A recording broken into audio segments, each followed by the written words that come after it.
2026 தமிழ்நாடு எலெக்ஷனுக்கான ஒரு போல் நம்ம சேனல்ல கண்டக்ட் பண்ணோம். அதனோட ரிசல்ட்ஸை பார்த்துடலாமா?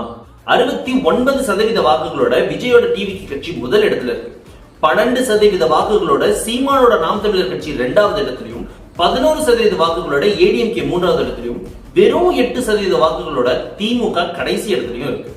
அப்ப திமுக தோத்துருச்சான்னு கேட்டீங்கன்னா இல்ல. அந்த சீன்லாம் இங்க இல்ல. வாங்க.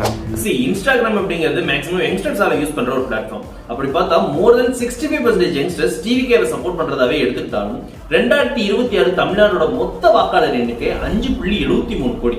அதுல 18ல இருந்து 29 வயசுக்குள்ள இருக்கவங்க வெறும் 1.22 கோடி பேர் தான். சோ ஆக்சுவலா எலெக்ஷன்ல சீட் ஜெயிக்கிறதுக்கு யூத்தோட சப்போர்ட் மட்டும் பத்தாது.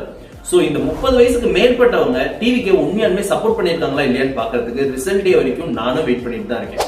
இதை பத்தின உங்களுடைய கருத்துக்கள் ஏதாச்சும் இருந்துச்சுன்னா கமெண்ட் செக்ஷன்ல கமெண்ட் பண்ணுங்க. இந்த மாதிரி இன்ஃபர்மேட்டிவ் அண்ட் இன்ட்ரெஸ்டிங்கான வீடியோஸ் பார்க்கறதுக்கு அன்பிஃபை ஒரிஜினல்ஸ் பேஜை ஃபாலோ பண்ணிக்கோங்க.